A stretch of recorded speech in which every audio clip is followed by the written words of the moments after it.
Hey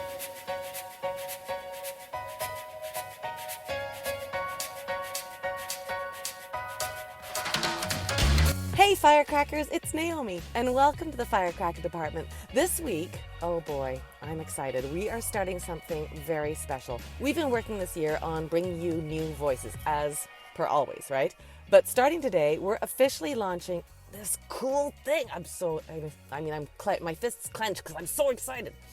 We're officially launching a monthly spotlight series with the Real Women's Network. Yes! Cool, right? Now, you may have seen some teasers on our social feeds and had some questions like, what? When? Who? Where? And really how? I mean, who doesn't have those questions all the time, all day? So we got you. Here's the deal. The Real Women's Network is a new online streaming service that showcases films, series, documentaries, podcasts, and digital content created by women filmmakers and content creators. I'm just so thrilled to be partnering with these folks. Their goal is to support and promote independent projects by women and help grow the creators' audiences. Sharing your voices, spreading the word. Sound familiar? Maybe sound firecrackingly familiar? Yeah, it was the perfect match. So we are taking action and signal boosting each other with this podcast spotlight series. I'll sit down with one of the creators featured on the platform and talk about their journey, their work, and we'll have bonus content and links to stream their shows directly from Real Women's Network. Yeah, basically, it's a one-stop inspiration shop. Yeah, you can quote me. Actually, you can quote Sydney Nielsen, because that's a great quote. I have to say, I am so excited, and we have Carol Lowe to thank. Carol Lowe is in the Firecracker Department, and she's part of helping our fundraising campaigns and our Firecracker store getting launched. And she's also one of the people behind the Real Women's Network. So, Carol Lowe, if I was wearing a hat, I would take it off to you. Okay, I'm going to put on a hat, and now I put it on. Now I'm taking it off. You don't know if that's true or not. Okay, our first Real Women's Network Spotlight guest is Emmy-winning actor and producer Crystal Chappell. Oh, I loved talking to Crystal. She, along with Linda and Jessica Hill, launched the Real Women's Network in April of this year. She's a longtime soap opera star and the creator and star of the Emmy-winning Venice the Series. It debuted in 2009, and season 7, will be filmed next year. Look, she's awesome. I really loved speaking with her. She's just one of those true people, and having these Firecracker Department chats with people like Crystal, it's just so fantastic, because I feel like not only do I get to have this authentic, true discussion about their journeys, but then I get to package it up and share it with you. So you're welcome. So let's get started. Here's my chat with Crystal Chappell. Gosh, I was looking at your career, and I know what a span of a career. And some people might have gone, okay, I'm going to coast. I've been doing soap operas for a bunch of years now, which is super exhausting. I can imagine. I've never been on a soap, but exhausting with the time commitment and the memorization. I'm going to tap out for a while. I'm going to put my feet up and play bingo and pet my dog. How did you know I liked bingo? I used to have my own audibles and everything. That's right. No kidding. Very competitive. But instead of that, you are jumping into producer, creator, writer, director, star of a web series, which is, I would say, tenfold more difficult than having a series that is produced for you, of course. I need to know what kind of little girl Crystal Chappell was that instigated this kind of drive. Imaginative. I like to imagine things. I had a great imagination. It kept me, I think, sane and happy, and even when things weren't great, And I think, I just keep going. It's something I get from both my parents too. They're very, very driven in terms of, keeping going and taking care of their family. And so I think a lot of it is just, drive and imagination. Speaking as a fellow workaholic, I get the drive of creating. Mm-hmm. And when you talk about imagination, did you have a routine as a kid that you would escape to? I read books. I listened to music and used to pretend I could sing, and I was on stage. And my mother came from a very large family. She was the second oldest of 12 kids. So we'd have these big group family Sunday barbecue type things, and we perform. So we had hula skirts, we had instruments, and we'd learn dances. And so I think it was just kind of and it was fun. It was fun to do as a little girl, to do it with your aunt who's so much older. And they're good memories. So I just think that's, I don't know, all of those different ways, but certainly I could be alone and watch TV shows. Like I Dream of Jeannie. I used to like do the blink and get into my bed at night. And so I create this whole little world in my bed, and it's all of those things that kind of inspired me, you know? Right? So you were producing when you were like a little kid? Probably, yeah. Yeah, sure. You see it, right? You see it in your mind's eye, and you, even if it's not really there, you make it there. It's your world. Yeah. And did you know, I mean, you said it was sort of like as an escape sometimes. Did you know at that time that it was an escape? Like I always think of that great film, Heavenly Creatures. Did you ever see that with Kate Winslet? Yes, many years ago. Good. And I know it's quite old, but like how they escaped into that world of mud people and clay. Is that what you found yourself doing through your childhood?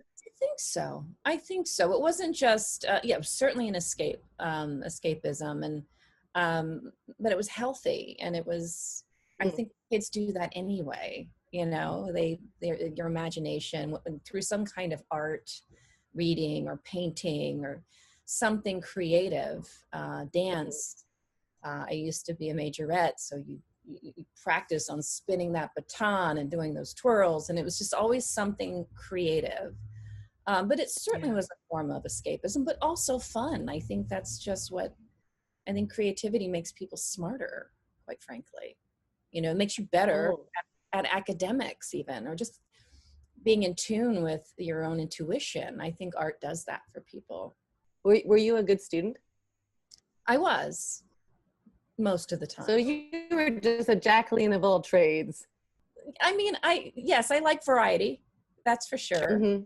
You know, I like variety and still do. I like structure, but then variety is sort of the spice of life, as they say. And yeah.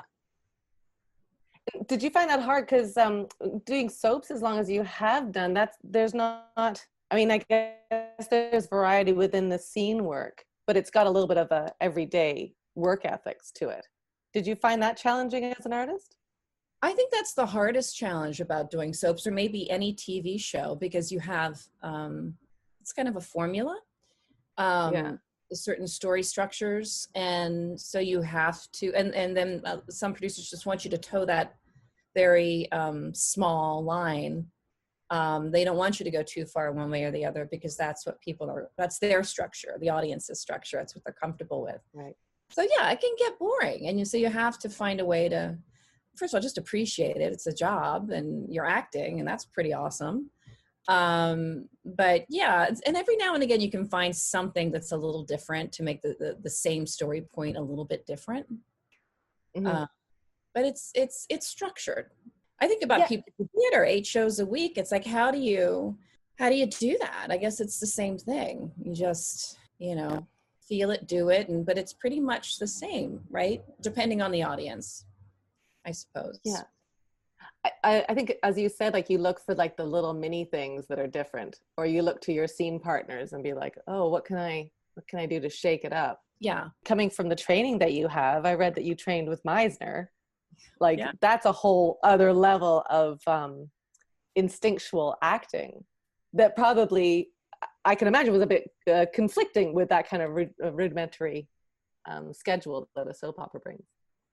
The thing, first of all, he was terrifying, and it's funny you should bring him up, because I just bought my son the book because he's interested in acting, Sanford Meisner on acting. I said, well, this is how I started, and I was inspired by it, and now I have more insight, so we'll start to do some exercises, right? Is it bringing stuff up for you? It is. It terrified all of us. Yeah. I think acting teachers can be terrifying, especially when you're new to it and you're so like vulnerable and like even if it's comedy, you're just like, I want this so much that it can be kind of terrifying. Absolutely. And you know, it was, the good thing was that we were all in it together. Like we all felt the same way as his students. I had a moment, a friend of mine wrote a letter to Sidney Pollack, the late great Sidney Pollack, and said, you should see this actress. And he did. He invited me into his office, and I sat down, and he studied with Sandy. He goes, how terrifying was he? And I went, he terrifying. So this goes back, you know, he was a little bit older. It was like generations of people, students. And it wasn't like he was a mean person. It wasn't like that at all. He was just so honest. And that's where he was trying to get you to that. He was trying to get you to that place where you're just honest with your feelings and truthful. Because, you know, the whole definition of acting is, according to him, is living truthfully under imaginary circumstances. So when you're on a soap opera and, you know, you have to say that, you know, hello to your twin that you didn't know existed, you got to find a way to get there. You know what I mean? That's right. Just tap into that experience that you had in the past when you met your twin. Remember that time? The long lost twin. Yeah. Or not remembering you had a child. That's always a good one. Right. But I also feel with acting teachers, they can see right through to my soul. Like they can see when I'm faking it so much more than I think other people can, that I can't be anything but authentic with them. I would imagine they're trained to spot it, and it's their job to call you out, right? Because you want to get better. Yeah. But do you hear his voice when you're doing your work now? Is there anything that you hear him saying? His words sort of echo through my head and everything he taught. And even after many years of acting, I still go back to some basics, you know, the knock at the door, you know, before you enter the scene, where did you just come from? Yes. How do you feel? Just basic stuff that I've used throughout my career. And then you have to let things go, because you have to let whatever's coming at you, you know, that's what changes things in a scene, is like, you have to just go with whatever's happening. And sometimes letting go can be the hardest part, right? You have these ideas about something, and then it's just like, okay, something's changing, so we're going to go with this and see what happens. Yeah. Do you do much theater? I have in the past, but it's been a long time. Once I kind of got a job and television and family and everything like that, it's been a long time. Yeah. Yeah. Do you miss it? Do you miss that kind of like, sometimes I so miss like churning up a scene. Remember those days where you just be like, just diving into it each time? And there's something really satisfying about live theater that you don't necessarily get with other types of production, because it's so immediate, and it is so much about the audience. You know, it is so much about that connection. You still just stay in and tell your story, but I remember walking off stage thinking, okay, you know, that it was a solid performance, but boy, they didn't seem to like it. And that's what I left with, you know, was right. I thought, it's like, well, wait a minute, you know, because everyone, it's just an individual experience for everyone. Yeah. Yeah. Do you find now that, because, you know, I think that so many of us start with theater, so we do look to the audience to sort of give us that feedback or that instinct, like you can sort of feel with the audience when they're with you, when they're not with you. Yeah. But then when you go into film and TV, you don't have that energy to work off of. No. You know, like and so you sort of have to rely on yourself. Did you find yourself going that path of having to go, okay, I have to check in with Crystal with how that went, as opposed to my audience? Yeah, you have to know, you have to feel it, right? You have to know that you fulfilled the story point and hopefully gave something that's, you know, with soap operas, you want to inspire the writers. So you're hoping that, you know, they're like, oh, I didn't see that, or I didn't think of that. And you're trying to make story for yourself by trying something new. But I've had both days. I've had days where I felt like, yeah, that was solid. And other days where it's like, I was so outside of myself. I was like watching I've had both extremes, you know, it's just some days it's there and some days it isn't.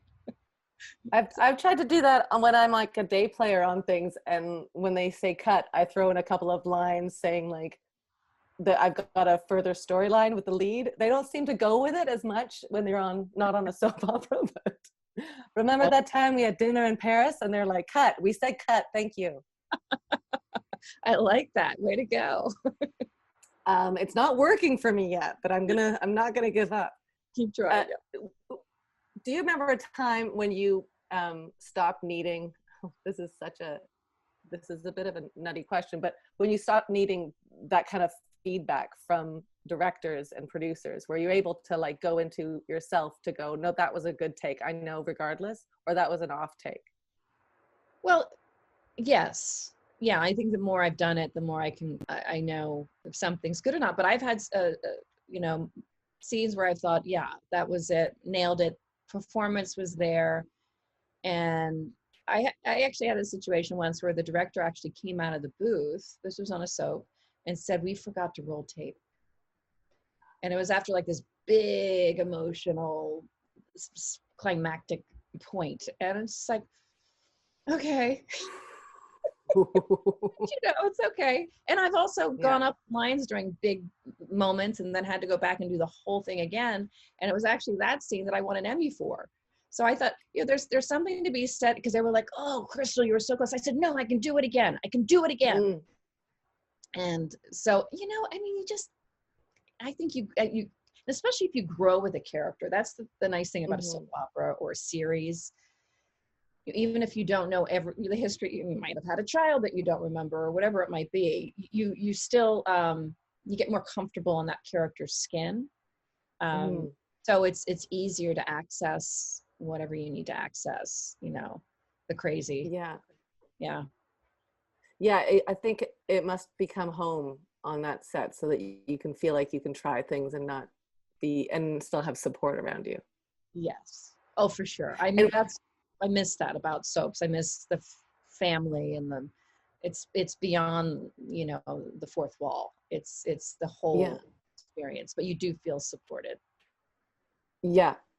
I think that's one of the most important things for me is like the set family, from like the boom operator to the guy that's moving apple boxes. I just love saying good morning to everybody and having that kind of team.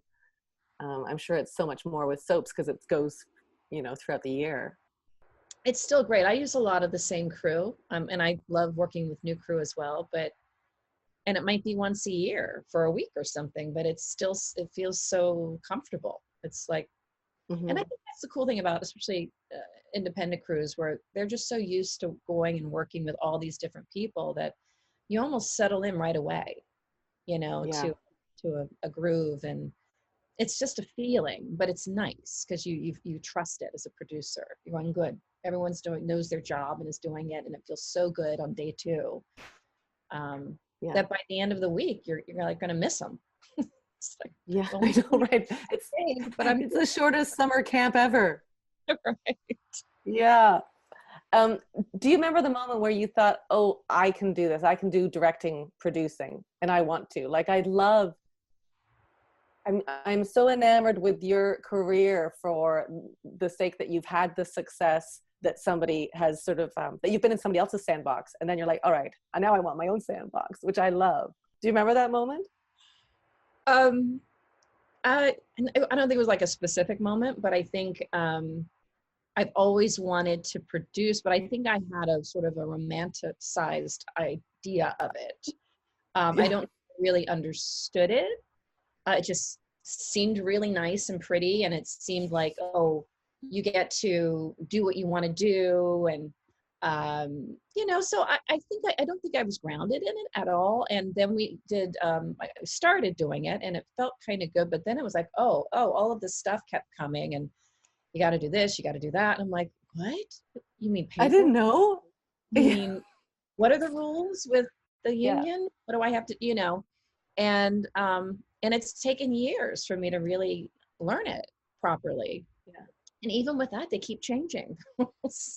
So, but you weren't intimidated by that. Like, I mean, I'm sure it has something to do with your love of work and your drive and your work ethics, but like, it's not the kind of, like, for me, when people start talking about budgets, I'm like, oh, I got to take a nap. I have to take a quick nap, and then I need a nap and a snack. That's all I need.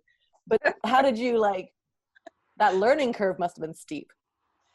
It was. And I worked with a couple of partners at the time and realized, and none of us knew.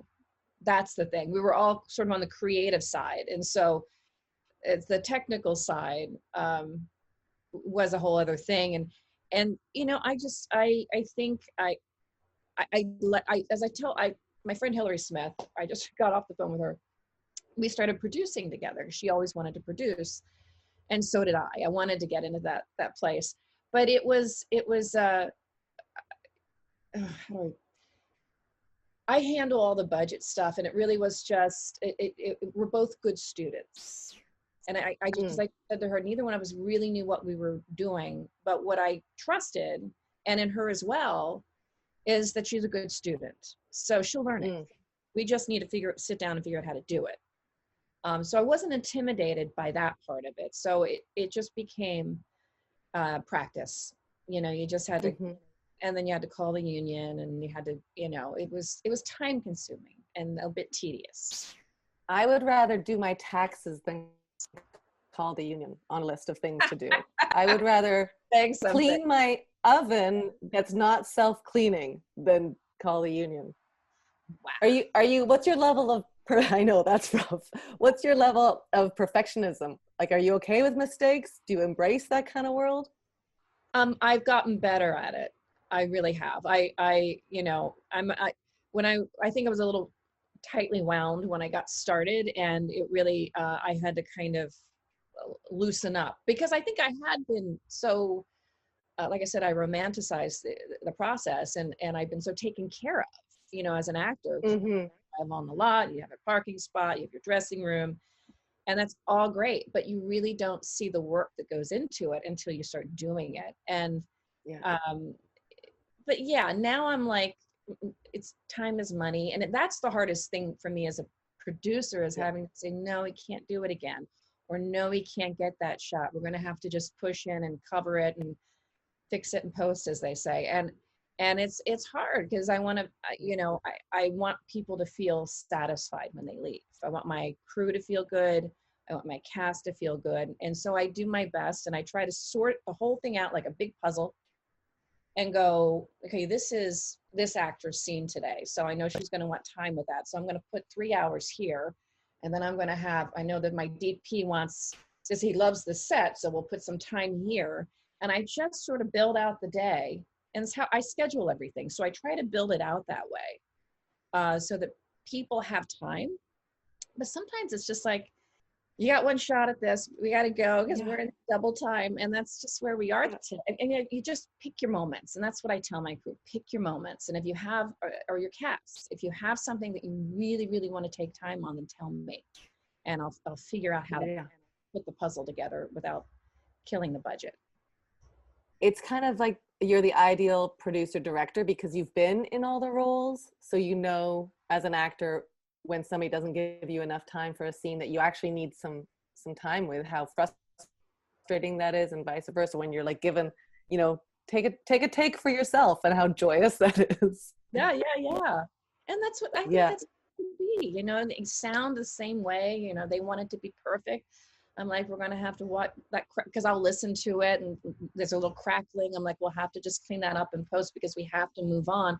But I've also given sound 3 or 4 takes if it's really important to them. So that you just sort of kind of trying to make people happy. And so they can, it's a creative process. It's tech, but creative for them. It's their art. You have to try to respect that. And at the same time, you're going, I only have so much money, and then I'm broke. It's like, yeah. I mean, that's the end of that's the bottom line with things, right? That you can't, it's not like you're trying to be mean and not give somebody a second take. It's just the financial pressures. Absolutely. Yeah. Absolutely. I mean, it feels like Venice, the series, had success from the beginning, because you kind of hit the ground running from your character's perspective and things. And it didn't really feel like, originally I was thinking, like, what was the instigation to start Venice? And then as I've kind of done some research about you, I'm like, oh, I don't know if you had a choice. I think the fans were like, oh no, you're doing a series, whether you like it or not. I you know, I loved the story that they were going to tell. I say we're going to, because we were canceled, and I wanted to hope that they were going to do something beautiful with it. I thought what they did was beautiful, but I knew it was coming to an end, and it was just like, fans were so passionate. They were so vocal. It was like nothing I've ever seen before, and powerful, just really powerful. And honestly, who knew what was going to happen after that? It's a big thing when a show that's 72 years old is canceled. It's like, whoops. It's huge. It's huge. And it's just like, who knew it was going to happen? And I thought, and I had issues with the censorship, but I thought, let's just go online and see what we can do. And so, yeah, the fans were very much a big reason, huge reason why Venice was created. That seems like a little bit of pressure, just a little bit. Not if you don't know what's going to happen or what you're doing. Nah, no pressure. Right. It was meant to be fun, and giving the fans something that they deserved, in my opinion. And so, I've said to friends that, ignorance can be bliss sometimes, because had I known how much work will go into it, I think I probably would have still done it, but I just would have been like, it would have bummed me out. So it's like, no, I want it to be fun. I don't want to, worry about that stuff. Yeah, it's supposed to be play, right? It's supposed to be imagination and play, and we're just going to play make-believe. And then when the reality is like, we're going to pick you up at 4:00 in the morning, and you're going to, as a producer director, you're going to be the first one in, last one out. Have a good time playing. Yeah, exactly. So what would you have done differently, knowing what you know now from season 1 of Venice? Oh, I don't know. I think that, being in the producer's or director's seat, it just makes you, you have to have multiple skill sets other than just your art, the shots and story and things like that. You really have to be able to be a good leader. And that to me is just a skill set that you have to learn by practice, and like I said, being aware that you're the sort of the conductor of this orchestra, and you have to be available to listen. And I think once I got my head around that, I could kind of, and really appreciate what people do, and how much of a team effort it is to put it together. It made me a better leader. So if I could go back, I'd be like in the Matrix saying, hey, Tank, put in that file that'll make me a great leader. Right? Oh, I wish. Yes. There you go. Right. So that's something that I would probably change if I could go back.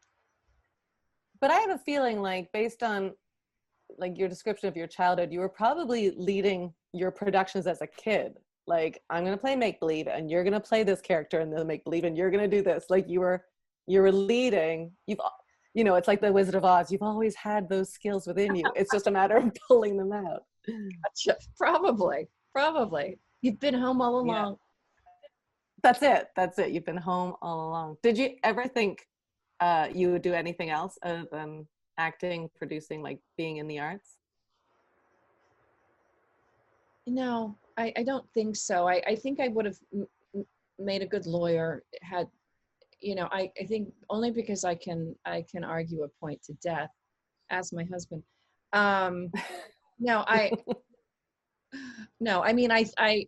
It's persuasion. I think, but that would have bored me. I think I love being in the arts. I love being creative. I'm so grateful that the universe took me here. Because I can't imagine doing anything else. I really do love doing what I do. Yeah. I see that because your career has been so consistent from like when you first started in 1989 with All My Children. It feels like you haven't stopped, but also to not take a break now and instead dive deeper, because web series are a lot of work. Even if it's only shooting for a chunk of time, it's a heck of a lot of work. So I can see that I really can't imagine you doing anything else. When you shot, when you were doing All My Children in those first early days, in your brain where you're like, oh, I'm home, I've made it, I don't need to worry about things right now? No, it was scary because, you had to have some courage to, I did a workshop with Judy Wilson, who was the casting director or assistant at the time. I don't remember, and she's a dear, dear lady and dear friend now, but she didn't know me except from class. And and she gave me an extra part. And she said, come to my office and say hi when you're working that day. So, I thought, well, she said so. So I'm wandering down the hall, and I say hi, and she says, come here, read this. And so I read the scene. She goes, great. Can you work next Wednesday? It's a day player role. And that's how I got that job, through a class, and I took her seriously and went down this, but I was terrified. I was terrified because that's professional stuff now. Yeah. Those are professional people. Yeah. That's right. They have offices with doors. It's not make-believe. And a set. Yeah. I mean, look, it was, but yeah, you kind of have to be brave in order to, put your stuff out there like that. But it's worth it. It pays off. Yeah. What's your relationship with fear? It feels like it inspires you a bit, from Meisner to walking into Judy Wilson's office. You have to invite it to the table. You have to invite. I know you do, but the guy has really bad manners at my table. It's all right, because you have control over this. I mean, you have control over how you react to it. So bring fear to the table, and if he's going to be rude, then you'll just enjoy I'm pouring some more wine, fear. All good here. No, it's, you have to just tell yourself you've got this. Somebody once asked me, if you could tell your younger self, give advice to your younger self, what would it be? And it would be, it's going to be okay. It's going to be okay. Yeah. Just remember that. And then if you get scared, just tell yourself it's going to be okay. Yeah. Do you still get scared now? Sure. I mean, that's kind of comforting. Thank you. No, I mean, I'm really a very shy person. And so I'm private. But I have a sort of a low grade anxiety that I've had my entire life. And I've never been on medication for it. And I have family members who have. But, and I've broken out into rashes when somebody's asked me to present an award for something. And it's just like, I just have this anxiety and this natural reaction. So I meditate. Which helps me quite a bit, exercise, all of those things, because I don't want to do medication. I don't think I need it, but I've had to live with that. So, you have to know yourself and just tell yourself it's going to be okay. And take some deep breaths. And sometimes it helps to just go for it and try it, even if you get a little rash and you just go, it was worth the rash because I did it and it wasn't so bad, right? But so yes, I do still get afraid.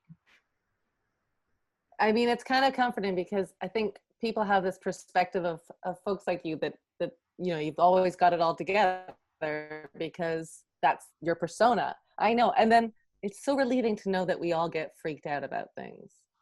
For sure. Yes. And I've got 2 kids, and it's just, there isn't a day. It's like, my son's a firefighter, and you just always thinking, and I'm like, it's going to be okay. He knows what he's doing, but that's just what you do. My parents are 80, I mean, you just do. I mean, it's just who I am. But yeah, you get freaked out about stuff. Sure. Did you, I feel like you also have such a love of human beings because of the way you're directing. Like, I've watched some of the episodes of Venice and just seeing people's relationship, but also like the delving into the gay and lesbian relationships. Like, you have a passion for people. Where did you get that? Where did you think that you embraced that kind of joy? Um, I don't know. I just know that I feel very connected to people. I feel like we're all the same, regardless of our differences. That, you know, we sort Mhm. of, I just feel that way. I don't know, you know, where it came from, or, you know, I didn't have some moment with a, you know, grandparent that gave me that piece of advice, you know, it wasn't some hallmark moment, but I just feel that way about, and maybe it's just the way life, you know, is introduced me to all these great people who changed me for the better, you know, who were patient with me, Right. who, you know, showed me that I can be happy. I can, you know, just interacting with people that just show you love, I think. A smile, you know, uh, I think it makes a difference. It makes me feel better. So don't you want to Yeah. kind of give that back? And that love is just what binds us together. And we're all connected. I mean, we're all connected, no matter where you are and who you are, we're all connected. Yeah. I mean, it seems so simple to be like, just show kindness, just be caring towards each other. But I mean, I can see it even in the way you do your interviews, like that you're the same person for on a red carpet interview that you are in somebody's office with somebody who's just starting an interview series out online. Like you are the same person and you show them the same sort of kindness. Was there ever a time that it was hard to keep your feet on the ground when you were first sort of in the limelight of your journey? Oh, sure. Oh, sure. Yeah, I know. I think that um, it's so funny. I think that, yeah, when I first started to blow up on the soap, it was like, because everyone wants to take your picture, and then you're doing the magazine thing, Mm-hmm. and really overwhelming. And it's just like, this is like, wow, it's fantastic, and at the same time, it's not real. You know that it's not how I live my life, right? Right. And I think on some level, you almost feel a little fraudulent, because you know that's not who you are with the hair and the Mm. and um but yeah, I think that it just was, it became, my head blew up basically. It just was kind of like, well, that's, I guess that's who I am then. But that's just, you know, a person who's, as my dear friend from uh well, she's North Carolina, but now she's in Tennessee. She's like a big like music producer, director person, but she had the southern accent, and she said, Crystal, I was like 25 at the time. She was like 26 or 26. She's, Crystal, you're just an amoeba of a person. You just keep changing shape. You don't quite know who you are yet. And she was absolutely right, because I was like, oh, is that who I am? Oh no, this is who I am, because that's what they're saying. And you know, that was just Right. something I hadn't quite figured me out yet. So once I figured me out, you know, that kind of brings you right back down to earth, right? And Yeah. I'm much more comfortable. Um, but yeah, so there was that period very early on when I hit that kind of fame track where I was just so influenced by what other people were saying or to me, or whatever, what they thought of me. I mean, this business trains that too, right? It trains you to Yeah. be like, how, Miss Chappell, how many straws would you like? It trains you to be overly, Indulge. looked after, indulged. Yeah. And so do you remember what the journey was when you found out who you were? Do you remember like how you went about that? Um, yeah, I was in a relationship with my current husband. We weren't married yet, and he wasn't sure he wanted to get married, and I wasn't sure I wanted to have kids. There was a lot of like this and that, but by the time I turned 30, I started to go, wait a minute, okay, so what do I want here? What do you want? Like, ask yourself, what do you want? And I thought, yeah, I want to get married. I want to have kids. I do want that. And uh, we were in LA, and he didn't want to move to New York, so I basically left him, because I said, I've got this job and one life to live. I love that show. I'm a big fan. And yeah, and so I took the flight. I got on the plane and left. And it wasn't like an I don't love you kind of thing. It wasn't a breakup.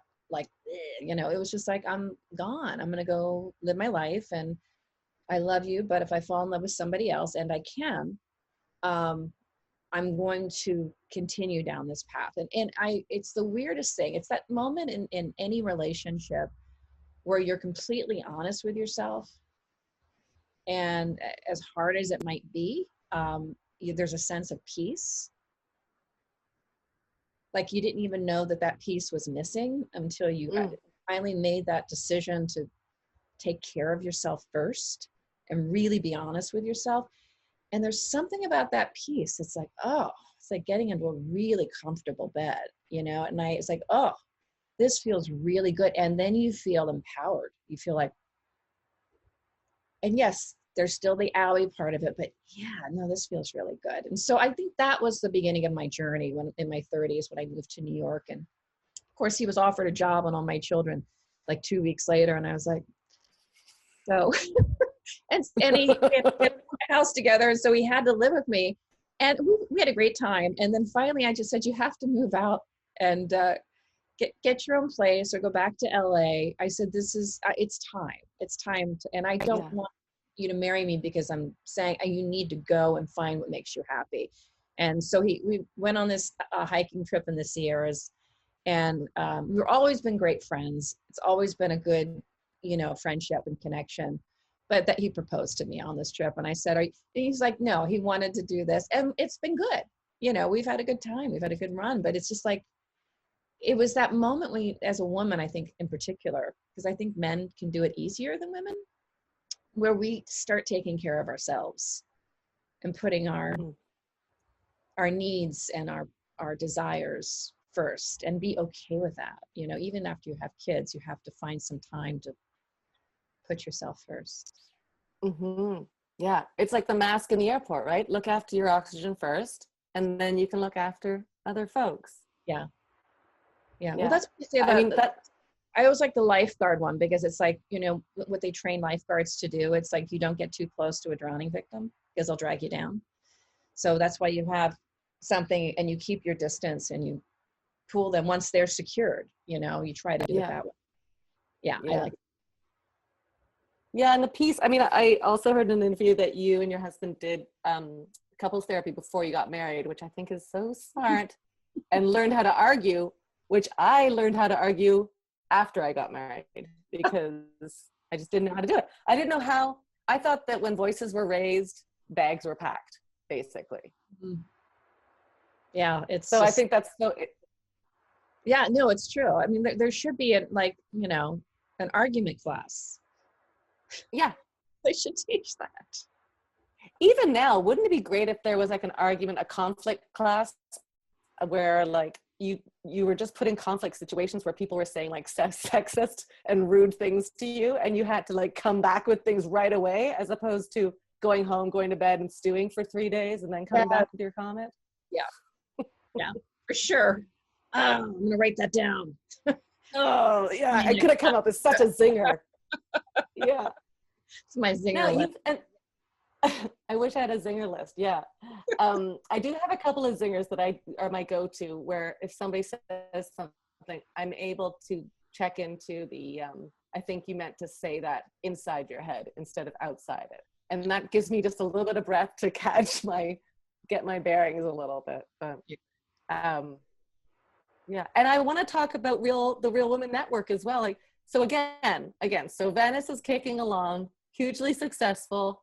You have fans. I'm sure you know this, but you have fans that I want to tell you that majority of your fans talk about what a beautiful actor you are. So many comments, they're like, she's such a great actor. She deserves an award. Like, it's so fantastic. Wow. I know you probably don't read comments anymore. I don't. I don't, like on like YouTube and those kinds of things. I mean, on Twitter, anywhere. I do on Twitter. Yeah.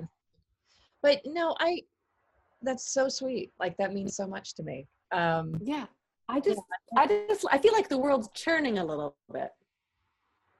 Well, it's been the greatest gift, I think, you know, in my career is being able to get to know people better and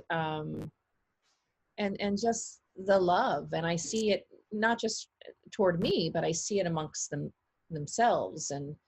There's something so lovely about that. When somebody says, we met because of you, it's like, oh, that's awesome.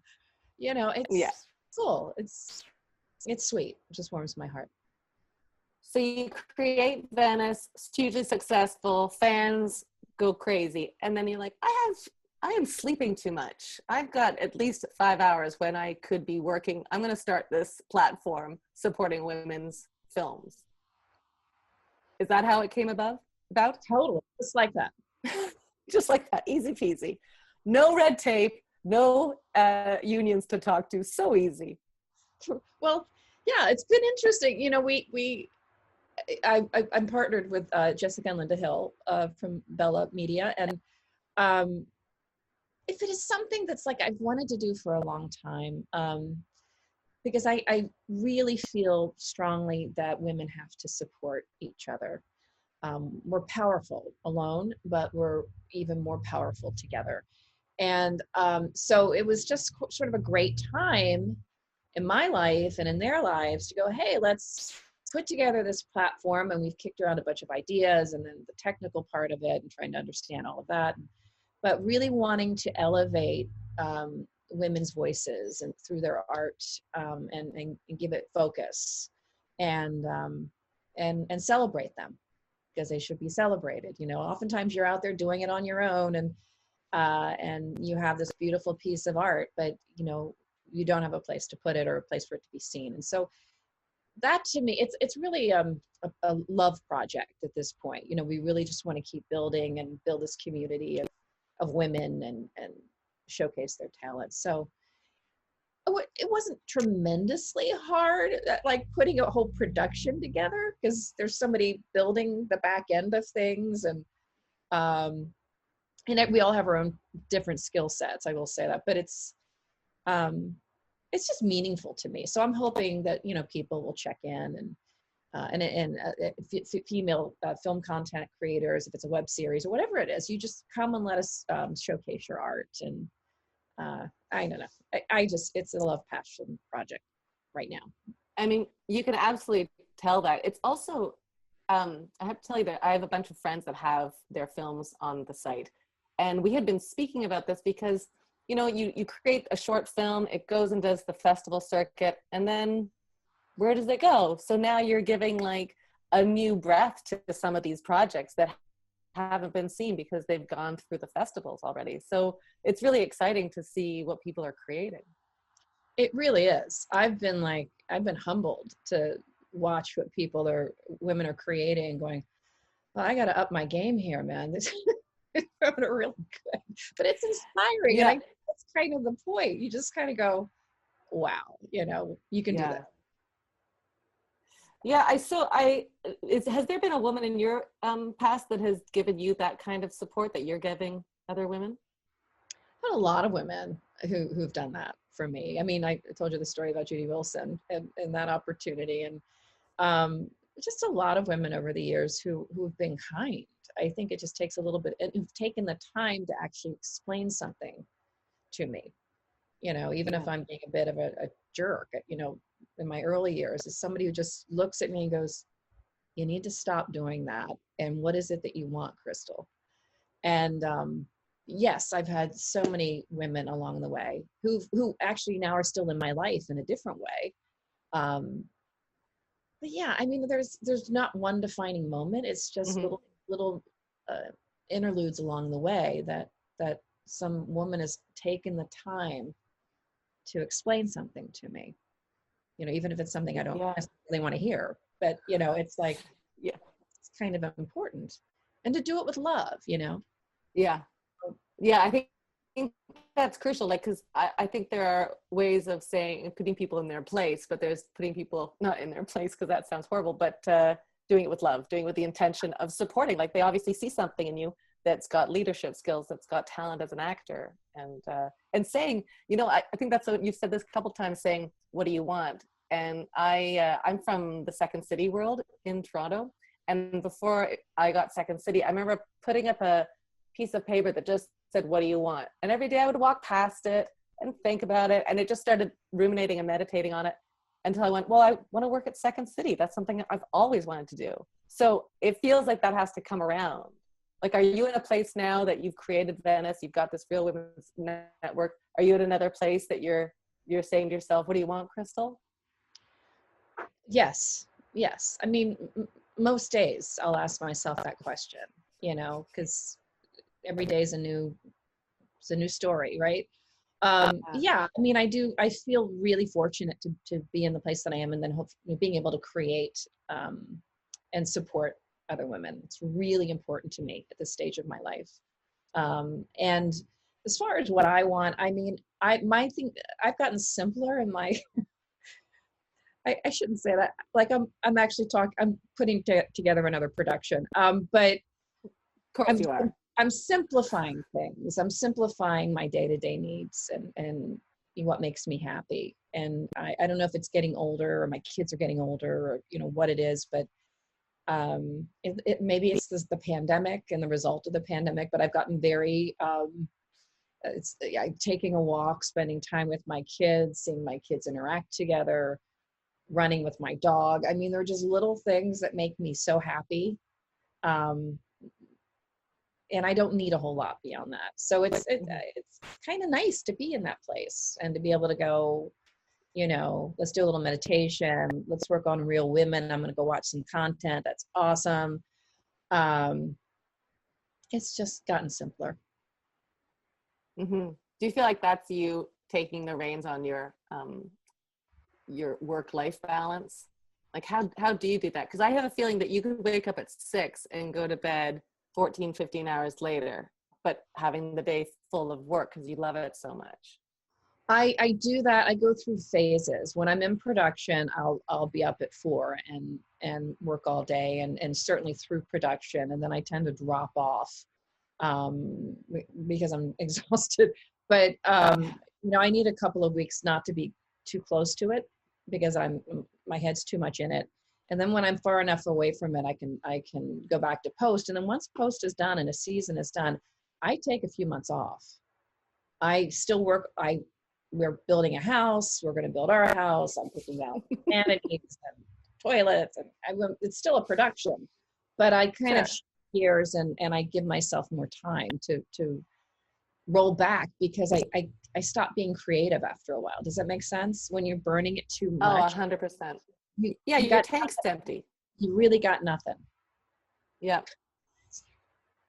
No, and then you got to recharge. So if I love when busy driven people say, I got to take some time off. We're building a house. I'm designing like your version of taking time off. But how do you recharge? How do you refuel?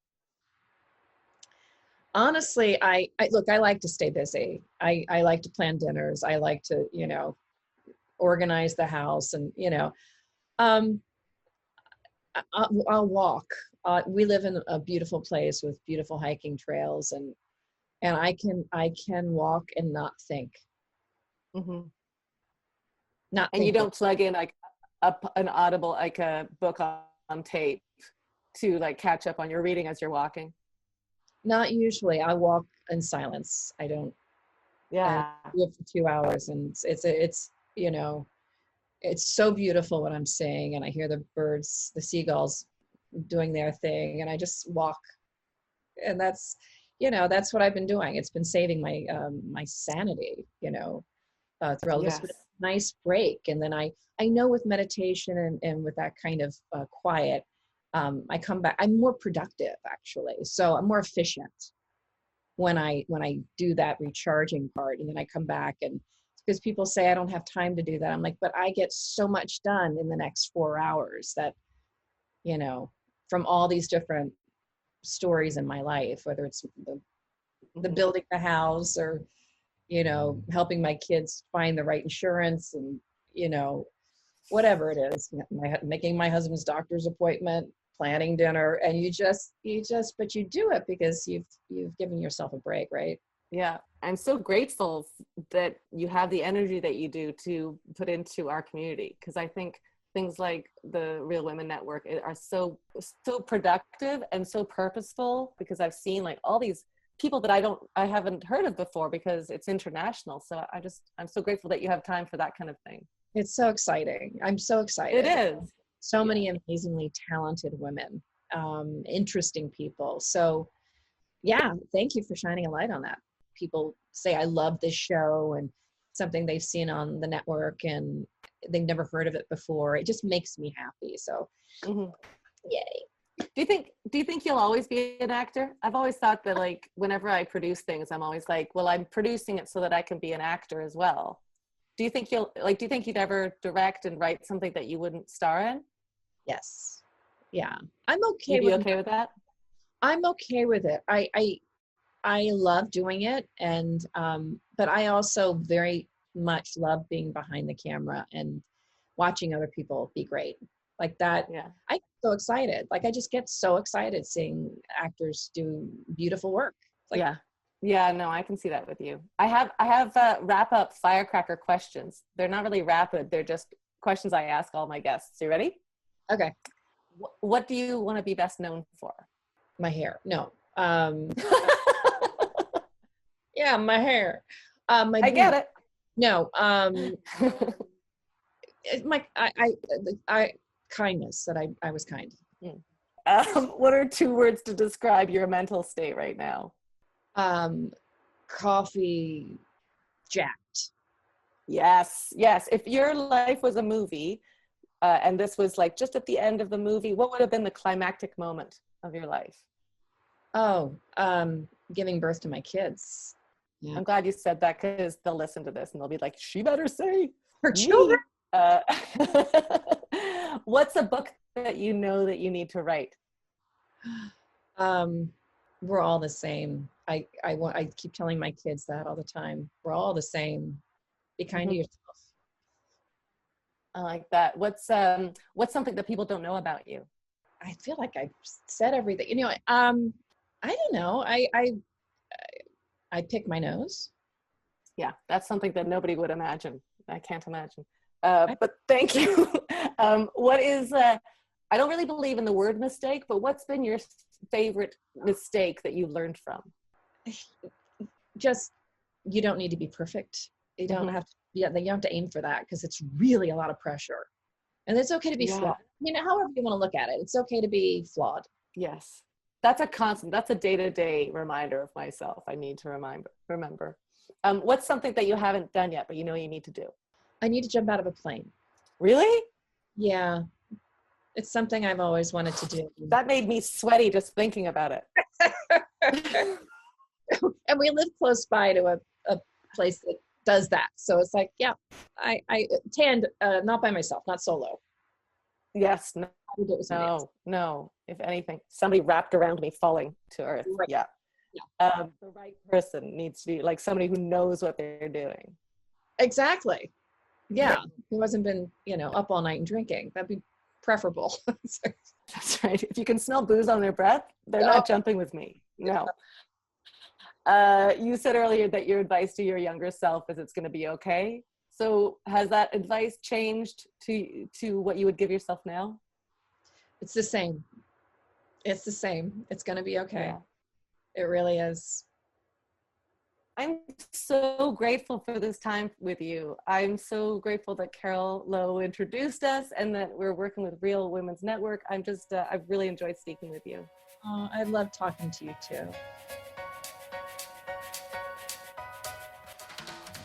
I mean, what a better way to kick off the Firecracker Spotlight series with one of the co-founders, right? Now, Crystal launched this in partnership with Jessica and Linda Hill, who operate Bella Books, a lesbian book publisher. I talked with them the day before we released this episode over on our Facebook. So if you didn't catch it live, go on over to our facebook.com/firecrackerdept and catch up with those Real Women's Network firecrackers. Say that 10 times fast. Linda and Jessica are also producers, writers, and co-produce the Emmy-nominated series Beacon Hill with Crystal and Open Book Productions. You can follow Crystal on Facebook and Instagram at Crystal Chappell, and check out our show notes for the links to watch Venice the Series. I'm excited.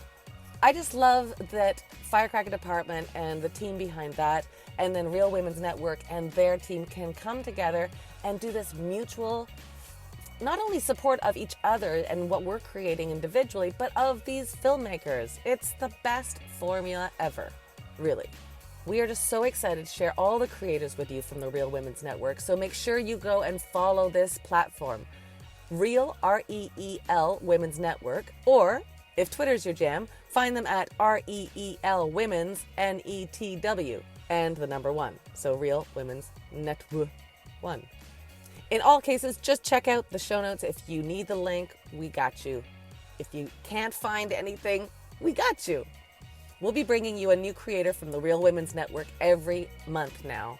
These filmmakers are from all over the world, so you'll really get a sense of like this little festival in a platform. So go check them out. So watch out for all these amazing new voices, new stories, and check out what's available to stream right now at ReelWomensNetwork.com. You're going to see some familiar names like Jen Pogue and Sarah Deakins, who have been on the Firecracker Department team. And you're going to want to check back every month to see which filmmakers get a spotlight. We're working our way through all of them, and at some point or other, I'm going to get a chance to talk with each one of them. See you Tuesday for another episode of the fabulous Firecracker director, screenwriter, beautiful soul. Stay tuned to our socials at Firecracker DEPT for all the updates and all these Firecrackery announcements. Big, big, big thanks to the team that puts the Spotlight series together from the Firecracker Department. I'm talking Sydney Nielsen, and they're just the best. They're doing all the editing, they're listening to all my flubs, and they are also moving and super creative. I mean, Sydney can do anything. I'm also talking Winnie Wong, who's just incredible. AJ does all the editing for our video. And then we've got Sarah Potter doing social media.